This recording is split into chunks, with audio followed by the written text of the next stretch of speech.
अस्सलाम वालेकुम। आपको पता है कि तीसरा सिपारा है, सूरह बकरा पढ़ रहे हैं, उसी को कंटिन्यू कर रहे हैं। जो लोग अपना माल अल्लाह की राह में सिर्फ खर्च करते हैं, इनके खर्च की मिसाल ऐसी है जैसे एक दाना बोया जाए और इससे 7 बाली निकालें और हर बाल में 100 दाने हैं। इसी तरह अल्लाह जिसको अमल को चाहता है अफजोनी अता करता है और फ़राक़ व दस्त भी है, अलीम भी है।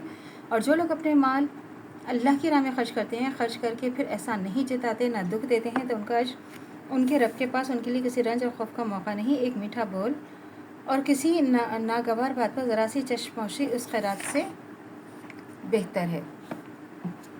ये कि इस वाक़े और ऊपर के वाक़े की बाज़ लोगों ने अजीब अजीब तावीलें की हैं, लेकिन अंबिया अलैहिस्सलाम के साथ अल्लाह का जो मामला है उसे अगर अच्छी तरह जहन नशीन कर लिया जाए तो किसी खांचतीन की ज़रूरत पेश नहीं आ सकती।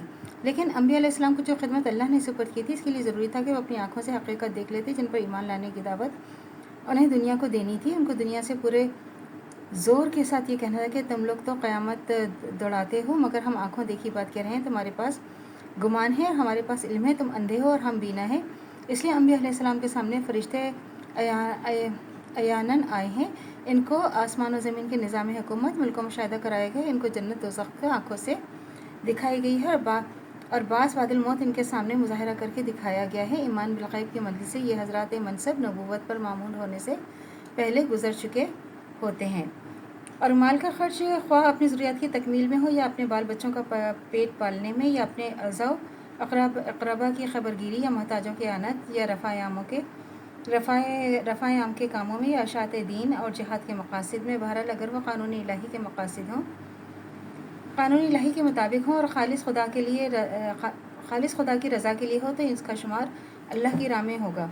यानी जिस कदर खुलूस और जितने गहरे जज्बे के साथ इंसान अल्लाह की राह में माल खर्च करेगा, इतना ही अल्लाह की तरफ से उसका अजर ज़्यादा होगा। जो खुदा एक दाने में इतनी बरकत देता है तो इससे 700 दाने उगा दे तो इसका अजर 700 गुना होगा। तुम्हारी तरफ पलटे। इस हकीकत को बयान करने के बाद अल्लाह की 2 सिफ़ात अर्शाद फरमाई गई हैं। एक ये कि वो फ़राग़ व दस्त है, उसका हाथ तंग नहीं है। तुम्हारा अमल फिल वाक़े जितनी तरक्की, जितनी अजर का मुस्तहिक़ हो, वो ना दे सके। दूसरे के वो अलीम है, बेखबर नहीं है। जो कुछ तुम खर्च करते हो और जिस जज्बे के तहत खर्च करते उससे ना वाकिफ़ रह जाए और तुम्हारा अजर मारा जाए।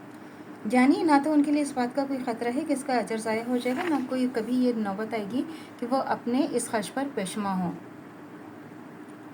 तो देखें, अल्लाह ताला ने तो हमेशा कहा है ना कि जो भी अल्लाह की राह में खर्च करते हैं तो अल्लाह उसका डबल करके आपको बताएगा। अल्लाह की राह में जो भी चीज़ आप देते हैं कोई भी बेफ़ायदा और वो नहीं है, बेज़र नहीं होती वो चीज़।